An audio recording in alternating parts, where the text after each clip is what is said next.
Bencana Sumatera yang terdiri dari 3 provinsi Aceh, Sumatera Barat, juga Sumatera Utara merupakan sesuatu yang bisa dibilang bencana terbesar di Indonesia di akhir tahun 2025 ini.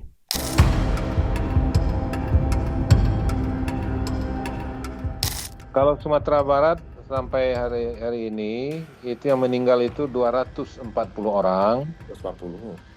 dan kemudian hilang ada 93 orang, kemudian luka-luka 382 orang, mengungsi 15.878 orang, yang terdampak 296.307 orang. Nah, kalau Buya melihat sendiri dari kondisi dari bencana di khusus Sumatera Barat aja nih, kira-kira untuk bisa pulih seperti sebelum terjadi bencana itu butuh waktu berapa lama tuh Buya? Saya kira untuk 1 tahun ini belum tentu itu akan selesai dan kita butuh waktu yang lebih panjang lagi tentunya. Ya, 2 tahun ataupun juga 3 tahun. Itu pun juga kalau seandainya ada uangnya. Nah, sementara sekarang uang kita di provinsi kan juga sangat terbatas. Rehab rekornya nanti paling kurang itu 15 triliun dan bisa lebih. Nah, kalau untuk kedepannya di Sumatera Barat menurut Buya bagaimana? Misalnya dengan kejadian ini, apakah kemudian proyek-proyek untuk pembukaan lahan, penebangan hutan gitu, itu izinnya akan lebih ketat lagi atau gimana Bu ya ke depannya?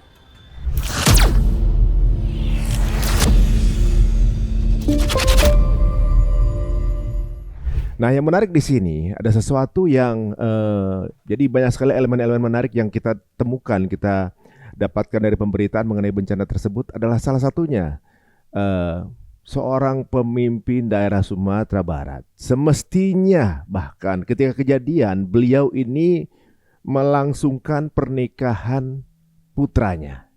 Tapi qadarullah dengan kejadian bencana, pernikahan dibatalkan dan semua konsumsi resepsi diberikan kepada para pengungsi ini. Masya Allah luar biasa.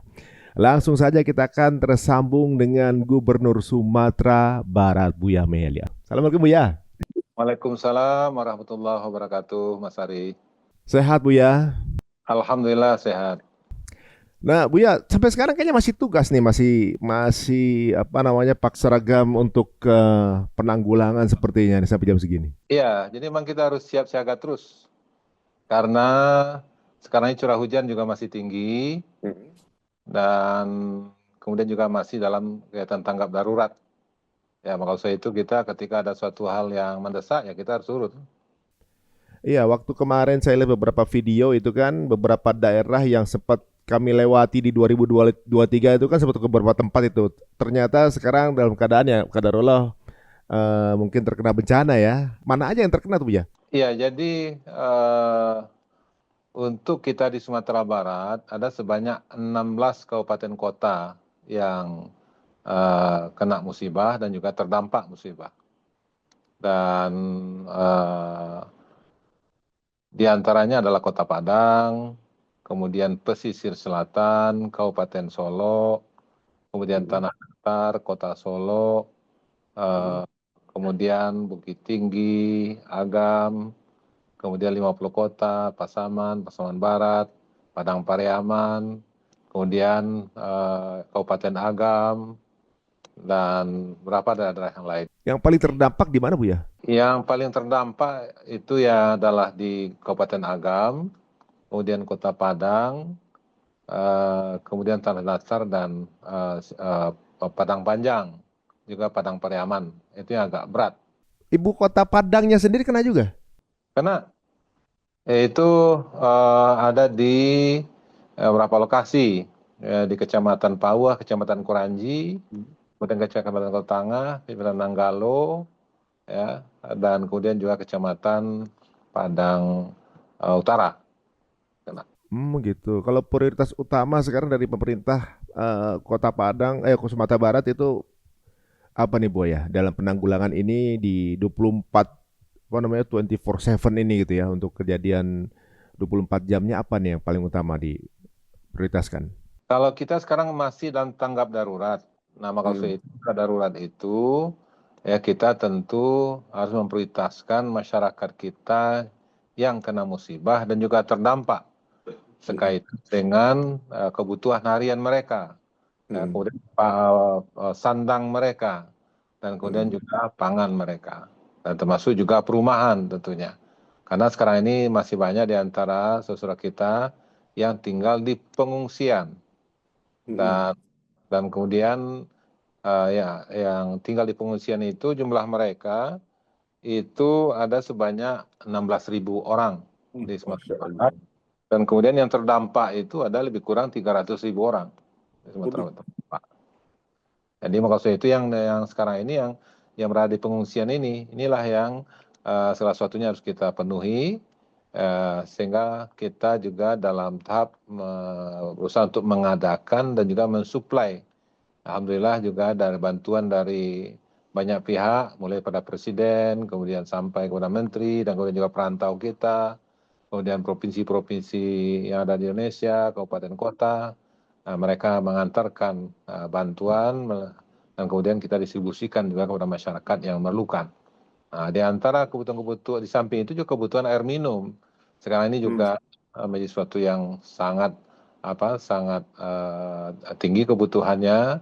Nah, tambah lagi kebutuhan-kebutuhan khusus seperti ibu hamil, kemudian lansia, ibu menyusui, kemudian juga bayi, anak-anak. Nah, ini juga menjadi prioritas kita. Nah, di samping juga perhatian untuk kesehatan mereka.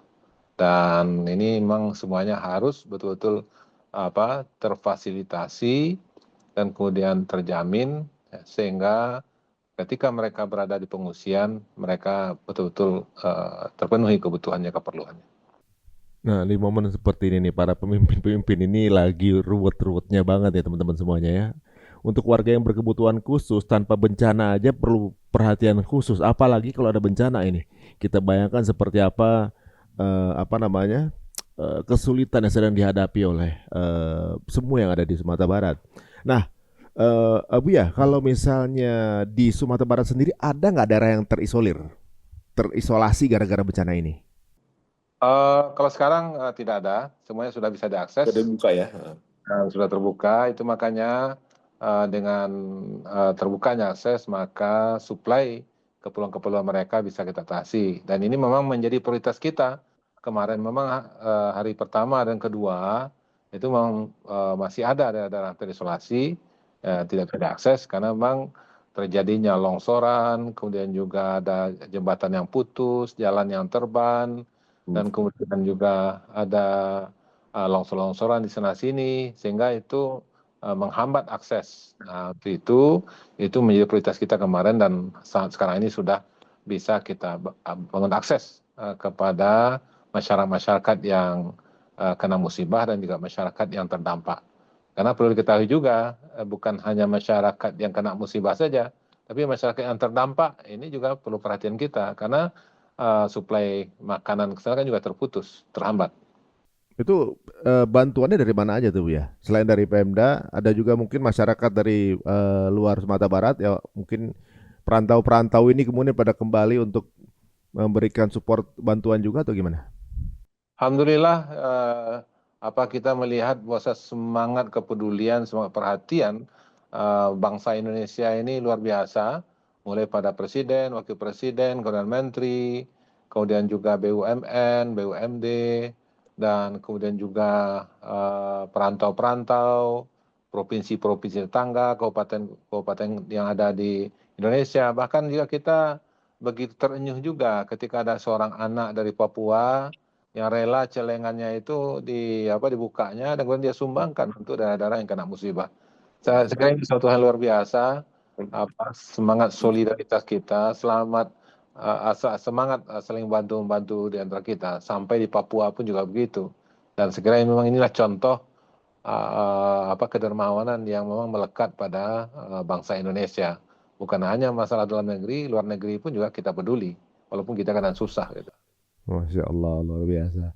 Nah kalau lihat dari data korban terbaru tadi saya baca itu kalau nggak salah jumlah korban yang meninggal dunia itu 990 orang Bu ya. Dan yang hilang 220 kalau nggak salah ya. Dari total tersebut ini total 3 provinsi Bu ya berarti ya. Kalau Sumatera Barat aja berapa Bu ya? Kalau Sumatera Barat sampai hari hari ini itu yang meninggal itu 240 orang 140. dan kemudian hilang ada 93 orang, kemudian luka-luka 382 orang, mengungsi 15.878 orang, yang terdampak 296.307 orang. Nah, itu data yang terbaru terakhir sekarang ini. Tapi kalau sekarang ini dari suplai bantuan gitu, kesiapan logistik ini cukup atau masih dibutuhkan terus Ibu ya? Alhamdulillah cukup untuk beberapa hari ke Cukup ya? depan ya, cukup, dan kita juga di posko terpadu kita di provinsi itu juga bantuan itu juga sudah berdatang baru-baru ini sore tadi dari Bengkulu datang, dari Jambi datang, dan kemudian juga dari daerah-daerah lain juga datang. Nah, sehingga belum sempat kita distribusikan ke lokasi. Nah kalau Buya melihat sendiri dari kondisi dari bencana di khusus Sumatera Barat aja nih, kira-kira untuk bisa pulih seperti sebelum terjadi bencana itu butuh waktu berapa lama tuh Bu ya? Berarti kita bicara masalah eh, rehab, rekon ya, rehabilitasi dan rekonstruksi. Nama kalau saya itu karena memang kerusakannya kan luar biasa. Eh, Jalan banyak yang terban, kemudian jembatan juga banyak yang putus, kemudian juga rumah-rumah penduduk juga banyak yang hilang, hancur, kemudian rusak berat, rusak sedang dan rusak ringan, ya. Dan eh, nah kalau itu eh, tentu ini butuh perencanaan. Nah itulah makanya semenjak malam tadi ya, kita juga melibatkan akademisi, kemudian juga beberapa ahli yang ada di perguruan tinggi untuk mencoba memetakan tentang daerah-daerah yang terdampak. Nah, kalau berarti untuk ke depan, berarti daerah itu tidak bisa ditempa lagi tentunya. Ya, karena apa? Karena memang sudah terdampak karena banjir dan longsor ini. Berarti kita harus melakukan relokasi kepada daerah yang baru untuk pemukiman mereka. Nah, kalau itu untuk apa? Untuk mana daerah yang aman ini kan juga perlu kajian dan perlu juga analisa yang lebih mendalam. Nah, kemudian itu makanya nanti ada seperti di Padang sekarang ini ada di antara warga itu sudah berada di Huntara namanya, rumah hunian sementara. Ya, menjelang nanti hunian tetap. Nah, maksud itu, nah demikian juga untuk daerah lain, itu juga masih ada yang di pengungsian. Nah, ini kan juga kita perlu persiapkan rumah hunian sementaranya. Nah, ini biasanya waktunya bisa berbulan-bulan ini. Nah, sampai nanti kita membangunkan rumah yang baru untuk yang bersangkutan pada daerah yang aman. Dan karena memang kita di Sumatera Barat juga ada ancaman dari megatrust itu di pantai. Nah, sekarang ini di perbukitan itu longsor dan banjir. Nah, tentu ini betul-betul kita mencari daerah-daerah yang memang aman untuk itu. Apalagi dari data di lapangan, juga di beberapa titik yang ada di daerah-daerah yang longsor kemarin itu, juga ada daerah-daerah yang memang terjadi retakan-retakan di perbukitannya. Nah, ini kan juga punya peluang nantinya untuk bisa terjadi longsoran selanjutnya. Nah, maksud itu tentu ini juga menjadi pertimbangan kita. Ini baru dalam mencari tempat pemukiman. Nah, kemudian di samping itu juga untuk bagaimana kita membangun jembatan, kemudian membangun jalan. Dan untuk membangun jembatan itu kan perlu perencanaan. Nggak mungkin, apalagi kemarin jembatan-jembatan kita itu air yang ada itu sudah ada di atas jembatan. Nah, berarti akan ada perubahan besar-besaran pada jembatan yang rusak ataupun yang patah. Tidak bisa pada ketinggian yang sama seperti sekarang ini. Perlu lebih tinggi lagi. Nah, ini kan juga butuh perencanaan. Nah, kalau sekarang ini akhir tahun 2025, nah berarti perencanaannya baru 2026. Nah, berarti pelaksanaannya nanti 2027. Nah, berarti ya butuh waktu lebih kurang 2 tahun. Ya. untuk ke depan untuk membangun jembatan dan kemudian juga untuk longsoran-longsoran jalan yang putus yang terban itu kedalamannya ada sampai 50 meter, 30 Hmm. meter.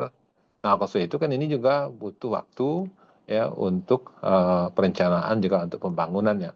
Nah, kalau memang pada jalur yang sama bisa kita apa? Kalau misalnya tidak, kita harus geser atau harus mungkin ada bukit yang mesti kita runtuhkan ataupun juga barangkali mungkin ada jembatan yang mesti kita buat. Nah, ini kan semuanya perlu perencanaan. Itu makanya saya kira butuh waktu yang ya paling cepat 2 tahun untuk bisa menyelesaikan ini. Itu pun juga kalau seandainya ada uangnya. Nah, sementara sekarang uang kita di provinsi kan juga sangat terbatas.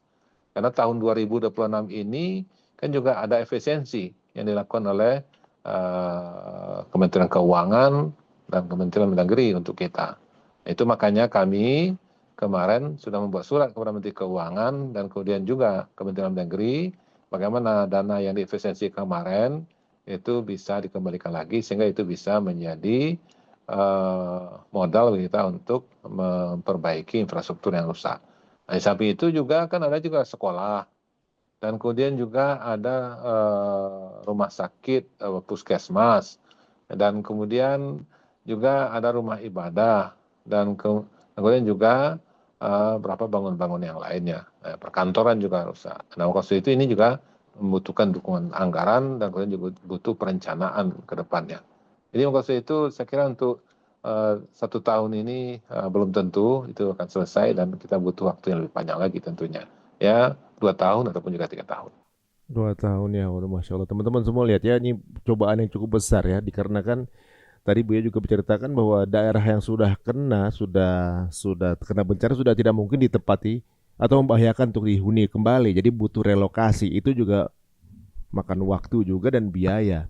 Nah ternyata sedang ada efisiensi juga. Ini merupakan suatu cobaan yang bertubi-tubi. Apakah mungkin nanti akan ada keringanan kali untuk daerah-daerah yang mendapatkan apa bencana, kemudian apa namanya biaya masyarakatnya itu dikembalikan sementara? Ada kemungkinan nggak itu ya? Kalau pernyataan dari Pak Presiden dan Pak Wakil Presiden ketika beliau hadir ke Sumatera Barat beberapa saat yang lalu, beliau menyatakan bahwasanya untuk infrastruktur, jalan, jembatan, perumahan, kemudian sekolah-sekolah itu menjadi tanggung jawab daripada Pak Presiden, ya, Hmm. dan pemerintah pusat tentunya. Mm-mm. Nah, kalau itu mudah-mudahan ini akan betul-betul bisa terlaksana nantinya, Mm-mm. ya, sehingga infrastruktur dan bangunan-bangunan itu akan bisa segera. Apalagi sekolah kan, sekolahnya juga Heeh. tepat karena anak-anak kita ada sekolah, anak saya tempat sekolahnya yang juga sekarang ini belum ada yang rusak, yang hancur. Nah, kalau Hmm. itu tentu juga ada sekolah yang sementara nanti untuk mengatasi bagaimana mereka anak-anak kita ini bisa belajar. Jadi memang bagi kita yang penting eh, eh, infrastruktur kita, sekolah kita, rumah sakit kita, dan sarana itu terbangun. Itu yang penting. Dan kalau kita ditanya tentang kesiapan dana kita di provinsi, ya sangat terbatas. Ya, Hmm. boleh akan untuk kebutuhan pembangunan yang prioritas saja belum belum tercover semuanya. Nah, apalagi dengan adanya kerusakan setelah banjir dan longsor ini. Nah, kalau itu makanya mau tidak mau ya dukungan daripada pusat sangat kita harapkan ya dalam rangka untuk percepatan dan juga penyelesaian infrastruktur tersebut. Ya mudah-mudahan tentunya juga kami jadi concern khusus ya Bu ya. Tentunya juga di sini banyak masyarakat yang sekarang ini dalam kondisinya sedang dalam cobaan. Ya, kalau kita kan sekarang ini dengan terjadinya di beberapa kabupaten kota, dan kemudian kita provinsi turun untuk membackup, membantu. Berarti kan kerusakannya itu adalah pada tingkat provinsi. Nah, sehingga tanggap darurat provinsi. Sehingga kita Mm. sudah katakan dan juga sudah perpanjang tanggap darurat kita sampai tanggal 22 Desember nantinya. Dan sehingga memang kita provinsi juga ikut membantu urusan-urusan yang ada di kabupaten kota. Nah, dan itulah yang menjadi harapan dari banyak tokoh, dari DPR RI, dari DPD RI, dan kemudian juga banyak pihak, bagaimana ini jadikan sebagai bencana nasional, kan begitu. Nah, ini yang Ya, barangkali mungkin masih dalam pertimbangan ya, pada tataran pusat, Pak Presiden dengan jajaran kabinet tentunya. ya, Dan itu kalau kita lihat sekarang ini seperti karena kejadiannya kan bukan hanya satu daerah, bukan hanya Sumatera Barat saja, ada Aceh, ada mm, bahkan mm, kalau kita lihat dari Gubernur Aceh yang menyatakan ini tsunami yang kedua, mm, ya. Nah, dan kemudian di Sumut pun juga begitu, ya, juga begitu serius dan begitu dampak-dampaknya. Dan bahkan dari informasi yang kita dapatkan itu listrik pun belum nyala di seluruh daerah di Aceh, dan kemudian juga belum semuanya pula bisa ditempuh diakses melalui kendaraan roda dua gitu. Jadi artinya sangat begitu berat. Nah, maka dari itu ya tentu harapan dari uh, kita semua ya bagaimana memang pusat betul-betul menghandle kerusakan-kerusakan dan sekaligus juga untuk merehab dan merekonstruksi nanti itu betul mendapat dukungan secara maksimal. Harapan kita begitu. Nah, kalau sekarang di Sumatera Barat bagaimana, Bu ya? Apakah udah akses kendaraan sudah bisa dilewati, kemudian listrik juga sudah masuk untuk daerah yang kena bencana? Ya, alhamdulillah listrik sudah sudah. nyala. Kemudian sekarang yang belum maksimal lagi adalah air minum. Nah, ini yang masih berat dan alhamdulillah juga dari banyak pihak juga ikut membantu menyambungkan ke inteng-inteng yang ada. Kemudian ada pipa yang terputus, kemudian diperbaiki. Ya mudah-mudahan ini akan berjalan lebih cepat lagi karena kebutuhan air bersih ini tidak kalah dengan kebutuhan makan tentunya. Orang kalau tidak makan 1 hari 2 hari barangkali mungkin bisa tahan. Tapi kalau seandainya tidak minum dalam 1 hari, saya kira Mm, itu juga akan berat bagi sulit. kita. Nah, maksud itu ketersediaan air minum juga menjadi prioritas. Ya. Jadi maksud itu kalau kita hitung-hitung, ini kerugian ya di Sumatera Barat itu sampai malam hari ini itu lebih kurang 5 triliun untuk 5 triliun. ya untuk Ya Allah. Sumatera Barat kerugiannya, kerusakannya, Mm, kerusakannya. Nah, belum kerugian lagi dan kemudian juga belum lagi bagaimana tanggungan-tanggungan yang harus kita berikan kepada warga kita yang kena musibah yang terdampak dan kemudian mm, juga keperluan yang lainnya kan ini juga perlu pendanaan-pendanaan dan kemudian mm, sampai nanti mereka itu punya rumah yang permanen. Jadi maksud itu memang butuh anggaran yang cukup besar. Jadi kalau tadi kerusakannya itu 5 triliun lebih kurang, jadi berarti mm, untuk rehab rekonnya nanti paling kurang itu 15 triliun dan bisa lebih. Ya, mm. nah maksud itu memang sangat perlu dukungan dari kementerian pusat tentunya dan lembaga pusat tentunya ada Pak Presiden. Oh iya benar sekali ya, karena tentunya juga biasanya memperbaiki itu jauh biayanya lebih mahal dibanding dari yang rugi ini ya.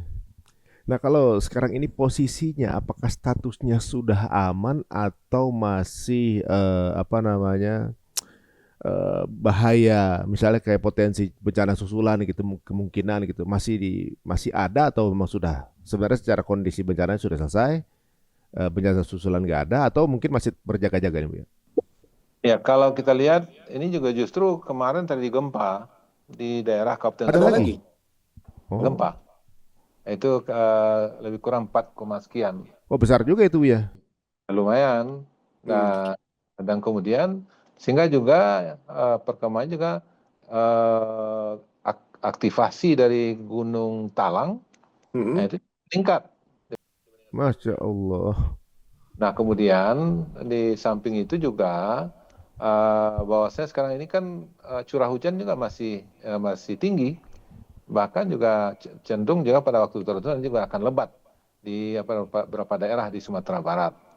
Jadi artinya bahwasanya kewaspadaan kita masih perlu ditingkatkan, ya, dan kemudian perasaan yang sama juga kita melakukan tanggap darurat dan perasaan yang sama juga kita merencanakan untuk melakukan rehab dan rehabilitasi rekonstruksi nantinya.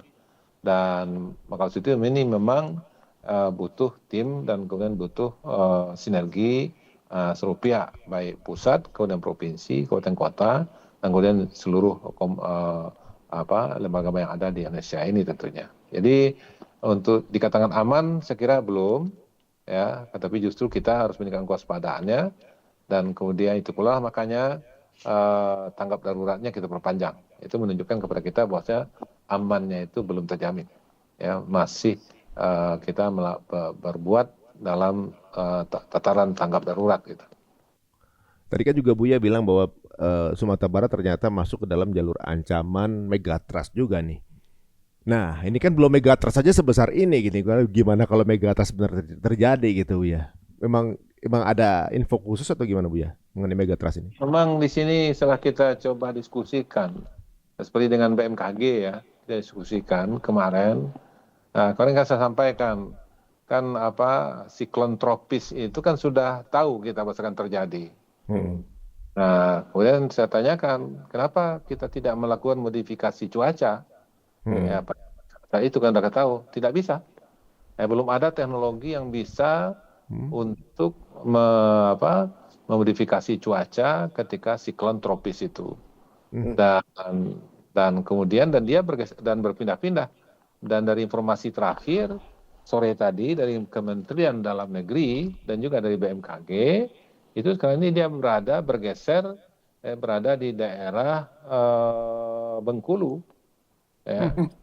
Dan kalau yang kemarin itu kan berada di Sumatera bagian utara, sehingga juga curah hujan yang tinggi kan juga terjadi di Malaysia dan juga di Thailand dan juga di Filipina. Ya, dan di sana juga berdampak juga.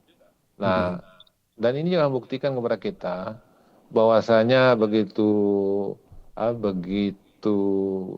besar kekuasaan Allah SWT, dan kemudian tidak semuanya bisa kita kendalikan. Nah, buktinya siklon tropis itu tidak bisa kita kendalikan. Kita tahu sudah ada, tapi tidak bisa kendalikan. Dan juga bergeser dan berpindah-pindah ke sana kemarinya.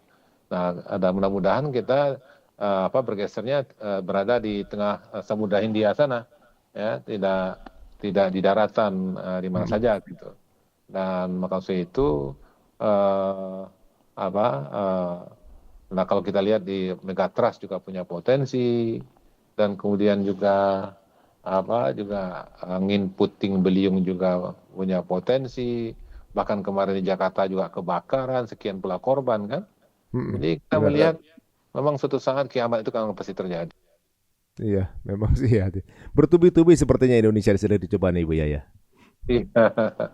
Tapi sekarang ini kan ada juga banyak yang mengaitkan gitu ya bahwa bencana yang terjadi di Sumatera ini dengan deforestasi gitu. Nah, kalau menurut Buya bagaimana melihat korelasinya nih? Iya, kalau melihat dari bukti-bukti di lapangan, memang ada indikasi ke arah itu. Dan kemudian pada saat yang sama juga di antara masyarakat kita juga ada yang melakukan penebangan, sehingga memang itu tidak menemukan potongan pohon kayu yang bagus, bahkan juga ada merek-mereknya gitu kan, Benar. lainnya. Jadi kan itu fakta. Dan kemudian juga pada saat yang sama juga karena curah hujan ya, karena memang kita di Sumatera Barat itu curah hujan satu hari saja itu sampai 800 mililiter, ya. Dan 800 itu adalah 1 bulan biasanya. Nah, ini turunkan 1 hari, ya, dan itu 7 hari berturut-turut. Nah, sehingga memang daya tahan tanah kita tidak mampu menahan jumlah air yang begitu besar. Itu makanya terjadi longsor dan banjir gitu. Dan juga ada patahan-patahan yang ada yang terjadi kan begitu. Nah, jadi maka dalam hal ini mungkin pada satu sisi mungkin juga ada kaitan dengan penebangan, dan pada sisi juga ada curah hujan yang tinggi, dan itu di Sumatera Barat. Tapi kalau kita membaca dan melihat di daerah lain, mungkin juga ada juga hal-hal yang lain yang barangkali itu juga menjadi bagian dalam rangka untuk beratnya banjir dan longsor ini. Nah, kalau untuk kedepannya di Sumatera Barat menurut Buya bagaimana? Misalnya dengan kejadian ini, apakah kemudian proyek-proyek untuk apa namanya pembukaan lahan, penebangan hutan gitu, itu izinnya akan lebih ketat lagi atau gimana Bu ya ke depannya? Ya, jadi kita di Sumatera Barat sudah jauh-jauh hari sudah melakukan beberapa upaya-upaya untuk itu. Di antaranya yang kita lakukan adalah kita mendorong di Sumatera Barat ini itu hadirnya perhutanan sosial. Hmm. Kenapa? Karena 81% masyarakat kita berada di dalam hutan. Hmm. Tinggalnya di dalam hutan gitu. 81%. Karena hutan kita luas kan begitu. Hmm. Nah, maka kalau itu kita buat program bagaimana masyarakat yang tinggal di sekitar hutan itu atau di dalam hutan itu, terutama sekali adalah kabupaten Sumatera Barat, itu mereka bisa hidup tapi mereka tidak merusak hutan. Hmm. Makanya kita buat konsep perhutanan sosial dengan program kegiatan itu mereka bisa mengambil manfaat dari buah yang ada dari tanam-tanaman hutan itu, ya bukan menebang, ya bukan mengambil pohonnya, kayak begitu. Nah ini yang harus kita lakukan, ini yang kita tingkat itu makanya semenjak berapa tahun yang lalu kita di Sumatera Barat sudah mendorong penanaman tanam-tanaman berbuah di hutan-hutan kita.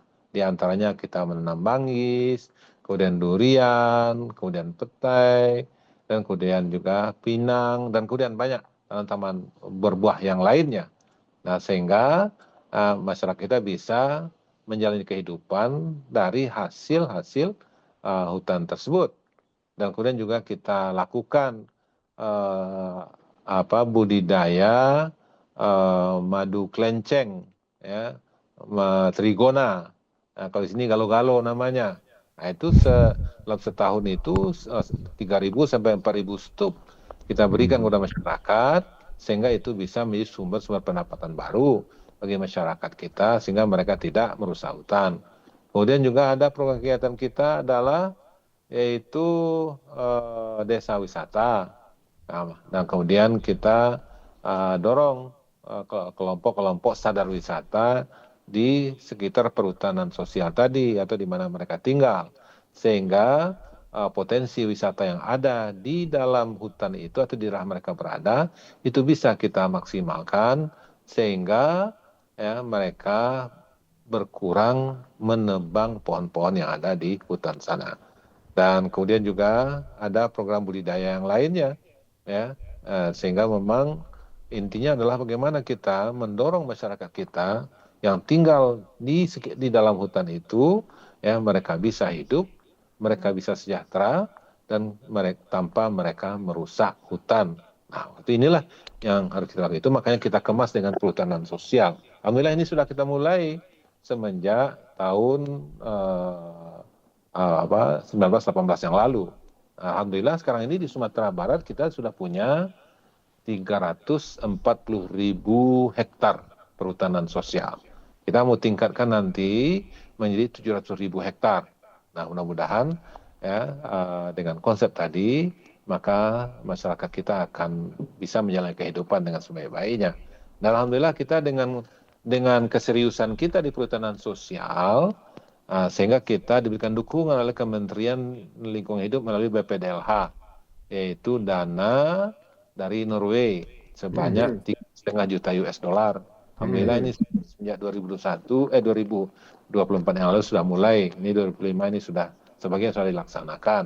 Nah, dan kemudian juga kita punya peluang dana yang kemarin dari KfW dari Jerman, itu diperkirakan itu 20 juta euro, insya Allah. Nah, mudah-mudahan nih dana-dana ini nanti akan bisa meningkatkan SDM masyarakat kita yang ada di desa Nagari tersebut dan kemudian juga bisa memberikan pelatihan kepada SDM mereka ataupun juga bisa nanti mengarahkan untuk bagaimana tanam-tanaman yang akan mereka budidayakan di mana mereka tinggal. Sehingga intinya dukungan anggaran itu bisa kita gunakan dalam rangka untuk memaksimalkan kesejahteraan masyarakat di di sekitar hutan dan kemudian mereka bisa tinggal hidup di sana tanpa merusak hutan itu sendiri. Nah, alhamdulillah dari usaha-usaha yang selama ini kita lakukan, karena kita semenjak tahun 2001 kita konsen dengan pertanian. Pertanian itu dalam arti luas, termasuk kehutanan, perkebunan, kemudian perikanan, dan kemudian juga untuk pertanian hortikultura, sayur-sayur yang lainnya. Nah, dengan keseriusan kita di sana itu 10% alokasi anggaran APBD kita untuk itu, sehingga tadi peningkatan-peningkatan yang luar biasa kesejahteraan masyarakat kita yang ada di sekitar hutan tadi, ya. Dan itu nilai tukar petaninya itu sudah jauh di atas nasional rata-ratanya. Nah, Masya jadi Allah. ini apa bentuk keseriusan kita. Dan sehingga untuk kedepannya kita akan lebih serius lagi, sehingga kita akan declare Sumatera Barat ini menjadi Green Province, provinsi hijau. Nah, kita juga yang akan kita kembang ke depan juga energi hijau, dan kemudian juga ekonomi juga ekonomi hijau, dan kemudian juga perhatian kita kepada pertanian, kemudian juga perkebunan juga akan bisa lebih meningkat lagi. Ya, karena memang trennya itu nilai tukar petani hutan kita itu jauh di atas nasional, dan kemudian juga juga terjadi peningkatan yang luar biasa. Jadi ya kita memahami kebijakan yang kita lakukan RPJM yang kita sudah rencanakan 2021-2025 yang lalu itu memberikan dampak yang cukup signifikan terhadap kesejahteraan masyarakat kita. Itu pula lah makanya kita dukung ya desa wisata, nagari wisata, dan kemudian juga di sana juga kita dorong untuk penguatan UMKM di tingkat nagari dan desa. Ya, dan kemudian juga pada tahun 2025-2029 ini kita perkuat lagi dengan digitalisasi, yaitu Nagari Creative Hub. Nah, mudah-mudahan insya Allah ke depan Nagari itu menjadi tempat masyarakat untuk beraktivitas yang juga nanti bisa menopang dan mensejahterakan kehidupan mereka nantinya insya Allah. Dan terbukti sampai sekarang ini kita juga jauh peningkatan Nagari desa mandiri kita, ya, kemudian desa maju kita, nah kemudian desa-desa yang tertinggal itu sudah tidak ada lagi kita di Sumatera Barat. Nah, mudah-mudahan dengan keseriusan kita membackup kelompok-kelompok perhutanan sosial ini, nah mudah-mudahan hutan kita terjaga, masyarakat sejahtera, dan kemudian juga mereka bisa menjalani kehidupan sebagaimana masyarakat-masyarakat yang lainnya. Itulah menjadi harapan kita ke depan. Masya Allah. Jadi bencana ini akan memberikan hikmah ke depan yang lebih lebih besar lagi, insya Allah. Mudah-mudahan justru banyak jadi masyarakat yang paham bagaimana memanfaatkan hutan. Ternyata impact-nya begitu besar untuk masyarakat nih. Nah, tadi Buya mention beberapa bantuan-bantuan nih. Dan saya rasa banyak sekali mungkin warga Sumatera Barat entah yang sedang berdiaspora di luar Sumatera Barat atau yang bahkan di Sumatera Barat sendiri ini banyak yang ingin membantu. Kira-kira kemana ini kanal resminya ini untuk supaya mungkin bantuan nggak salah sasaran? Karena biasanya kalau ada bencana itu akan banyak penggalangan donasi. Cuma banyak juga ikutan mungkin mengambil keuntungan di sana kadang-kadang gitu. Bagaimana caranya supaya agar apa yang menjadi niat baik masyarakat itu masuk ke dalam kanal resmi yang mungkin mencegah untuk tidak salah sasaran? Itu kemana Bu ya? Ya, kalau kita di Sumatera Barat sudah ada posko terpadu. Jadi terpadu kita itu di sana ada TNI ada, kemudian polisi ada, kejaksaan ada, Forkopimda, semuanya kita menyatu, dan itu berada di kantor Gubernur Sumatera Barat, ya, di aula kantor Gubernur Sumatera Barat. Dan maka itu kepada warga masyarakat yang akan memberikan bantuan ke Sumatera Barat melalui provinsi itu bisa dilakukan di kantor gubernur. Dan kemudian demikian juga untuk yang memberikan bantuan dukungan kepada melalui dalam bentuk uang, itu juga ada rekening yang kita buat untuk itu, ya, sehingga memang semuanya itu tersalurkan dan kemudian terkelola secara lebih baik, karena ini kan bantuan-bantuan ini kan nanti juga akan kita laporkan dan juga akan kita pertanggungjawabkan, ya, sehingga Bahkan kami punya rencana, sebagaimana juga yang kita lakukan sebelum-sebelum ini, siapa saja yang memberikan bantuan, dari mana saja bantuannya, berapa jumlahnya, nanti kita akan ikutkan semacam sertifikatnya, sehingga sebagai ucapan terima kasih kita. Nama itu kita di Sumatera Barat sudah ada salurannya dan kemudian sudah ada posko terpadunya, sehingga itu bisa diakses ke sana. Dan insya Allah kita memang berusaha secara maksimal menyalurkan sesuai dengan apa yang diharapkan daripada yang membantu. Tapi ada juga masyarakat kita yang langsung ke kabupaten kota, juga ada hambatan karena juga di kabupaten kota juga ada poskonya. Maka itu juga dipersilakan untuk bisa langsung ke sana. Atau mungkin juga langsung mau ke dapur-dapur umum ya, karena memang kita juga buat dapur umum, itu juga bisa untuk mensuplai kebutuhan pangan bagi masyarakat yang ada di sekitar itu. Jadi kita juga ada membuat dapur lebih kurang ada 100 dapur umum yang kita buat di Sumatera Barat. Dan ini juga untuk mengcover kebutuhan pangan, makan daripada masyarakat kita yang ada di pengungsian ada sekarang ini. Jadi insya Ini Allah kan Pak, semuanya terkelola dan bisa disalurkan melalui kelembagaan tempat dan kemudian juga nomor-nomor yang kita gunakan untuk itu. Ya teman-teman, ya, nomornya kita juga tulis di description ya. Teman-teman bisa mungkin langsung aja copy paste yang ada di description kita nanti ini, yang kemudian bisa langsung disalurkan langsung ke kanal dari bantuan untuk Sumatera Barat. Nah, kemudian Buya, ini kan banyak warga Buya yang sekarang masih dalam pengungsian. Ada 16 ribuan orang kalau nggak salah tadi Buya bilang ya. Eh, nah, itu misalnya nih, kadarullah dengan wasilah obrolan kita ini mereka sedang menyaksikan gitu. Kira-kira ada nggak pesan Buya untuk para warga yang sekarang sedang dalam pengungsian? Pasti mereka eh, nggak ada harapan lain selain bagaimana pemimpinnya kemudian membuat harapan yang hebat gitu untuk supaya mereka bisa bertahan. Kira-kira akan bicara apa dengan para pengungsi ini, Bu ya? Ya, jadi kepada warga masyarakat kami yang kena musibah ataupun juga yang terdampak musibah, maka yakinlah bahwasanya Bapak Ibu tidak sendirian, ya. Sebagaimana juga Bapak Presiden kemarin sampaikan, ya, bahwasanya di sana juga ada presiden, kemudian ada wakil presiden, ada menteri, ada gubernur, ada bupati, wali kota. Nah, maksud itu maka pihak-pihak inilah yang akan memikirkan ya bagaimana keperluan Bapak Ibu hari ini ya ataupun juga selama berada di pengungsian sampai nanti berada di tempat hunian sementara dan kemudian juga sampai nanti di tempat hunian permanen nanti, hunian tetapnya nanti insya Allah.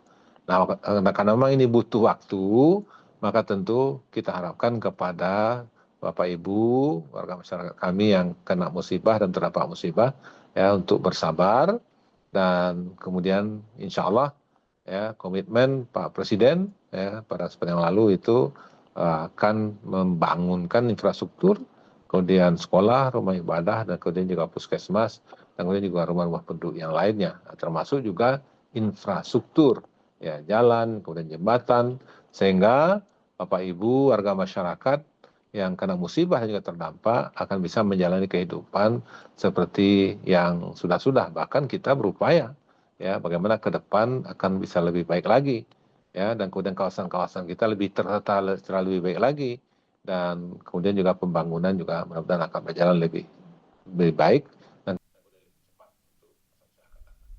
Amin, Masya Allah, luar biasa. Mudah-mudahan akan menjadi penyemangat para warga Sumatera Barat ini, para pejuang ya. Ibaratnya cobaan ini juga bagian dari ujian dari perjuangan. Nah, Buya, terakhir Ibu ya, sebagai pemimpin daerah, tentunya juga memiliki doa dan harapan Buya untuk Sumatera Barat di tengah ujian besar ini, gitu. Kira-kira apa doa Buya? ya doa kita bagaimana kami ya para pemimpin-pemimpin Pak Bupati, Wali Kota semuanya kita berharap ya betul-betul konsen untuk memberikan perhatian kepada masyarakat dan kemudian mudah-mudahan Allah SWT akan berikan kekuatan kepada kita dan akan berikan bimbingan kepada kita sehingga kita tetap peduli dan perhatian kepada apa yang dialami oleh masyarakat kita. Dan kemudian juga kepada warga masyarakat kami, ya, mari semua kita bersabar dan mudah-mudahan ya, dari kesusahan yang kita hadapi ini, ya, bersamaan dengan kesusahan itu ada kemudahan-kemudahan. Inna ma'al usri yusra. Nah, maka itu mudah-mudahan kemudahan-kemudahan Allah akan berikan kepada kita sehingga permasalahan-permasalahan yang ada akan segera bisa kita selesaikan, dan yakinlah bahwasanya Bapak Presiden, Wakil Presiden, dan kemudian juga para menteri dan semua kita, anggota DPR, semua kita pasti ya memikirkan dan berkeinginan bagaimana ke depan kehidupan masyarakat lebih baik, daerah kita lebih baik, dan kemudian permasalahan-permasalahan yang ada bisa kita selesaikan dengan sebaik-baiknya, dan mudah-mudahan ya kehidupan hari-hari mendatang akan lebih baik daripada hari-hari yang sebelumnya. Itulah harapan kita. Ini Bu ya, ada yang menarik Bu ya. Nah, di salah satu berita yang terjadi mengenai tragedi bencana Sumatera ini, tadinya saya juga nggak tahu ini maksud adalah Bu ya gitu. Seorang pemimpin daerah membatalkan resepsi pernikahan anaknya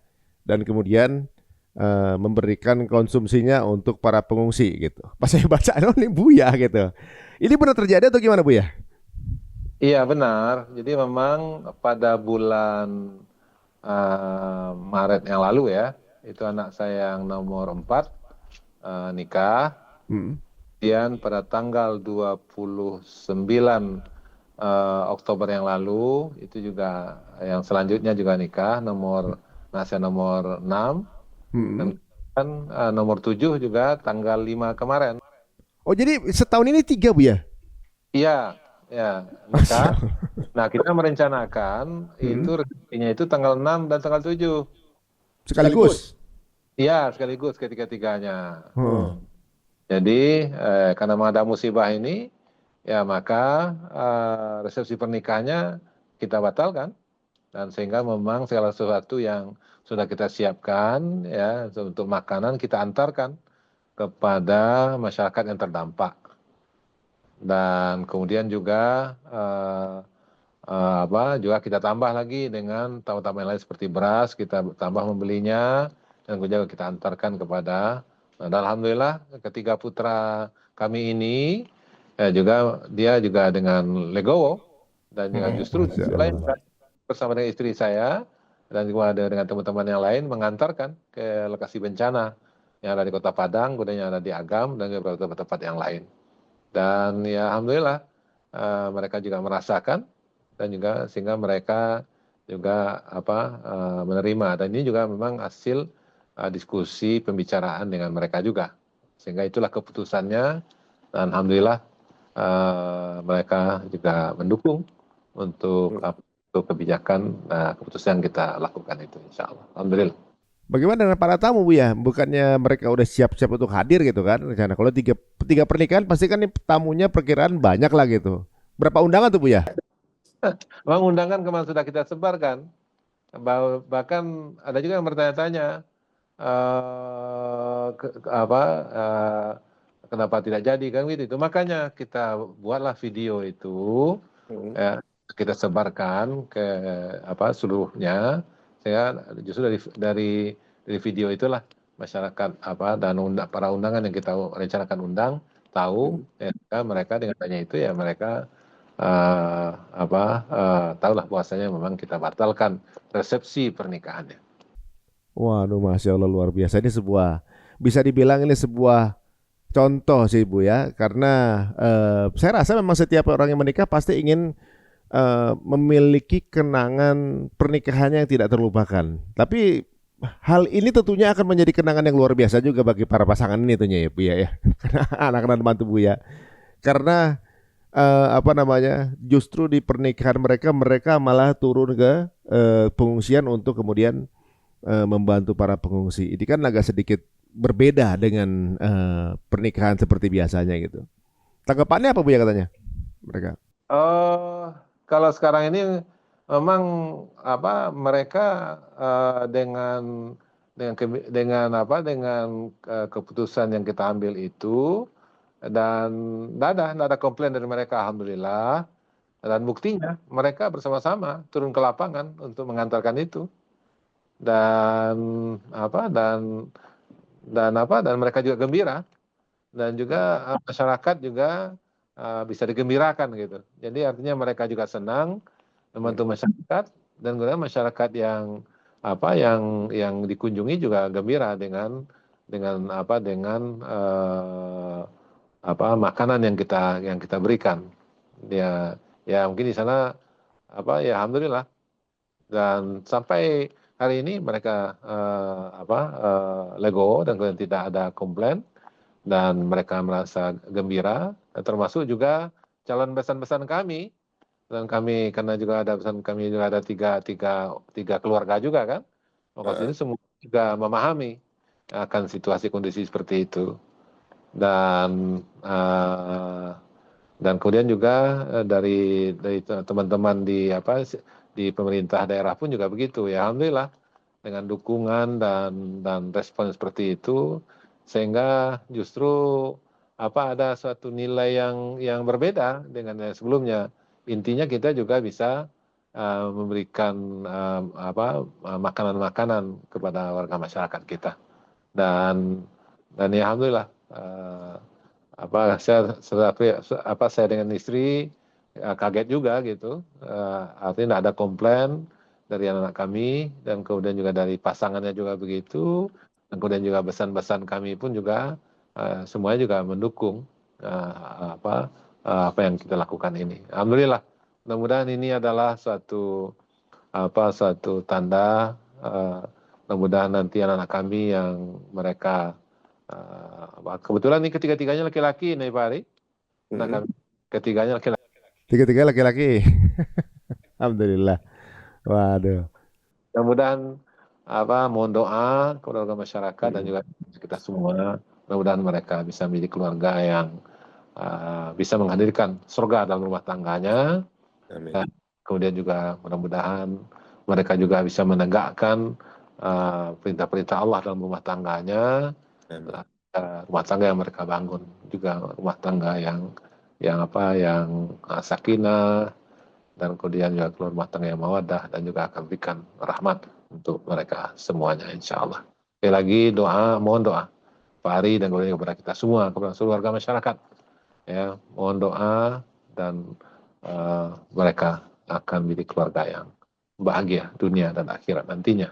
Dan ketika Allah menghadirkan keturunan untuk mereka, mudah-mudahan juga Allah akan berikan keturunan yang akan berbakti kepada Allah SWT, juga berbakti kepada orang tuanya, dan juga berbakti kepada nusa dan bangsa ini. Amin. Masya Allah, luar biasa. Ini sebuah keteladanan empati yang akan bisa menjadi cerita yang sangat luar biasa untuk anak cucunya kelak insya Allah. Karena ketika orang tuanya menikah dulu sedang terjadi bencana dan sekeluarga kemudian turun ke jalan. Ini kan cerita ke anak cucunya akan menjadi sesuatu yang membanggakan, dan jadi akan keteladanan yang terjadi insya Allah ke depannya. Terima kasih Bu ya untuk pengungkapannya. Insya Allah saya akan masukkan ke sela-sela di tengah nanti Bu ya. Boleh salah. Terima kasih Bu ya waktunya. Mohon maaf ini mengganggu cukup lama ini. Terima kasih. Nanti insya Allah kalau sudah pulih semua kita ikut mampir ke sana Ya, bersama kemarin teman-teman. dari Sulaiman juga sempat ke sini. Oh, ke sana juga ya? Iya. Oh begitu. Oh kalau di sana udah bisa didatangi Bu ya? Kalau misalnya kita mau bawa bantuan gitu? Oh, bisa. Bisa ya? Bisa insya Allah.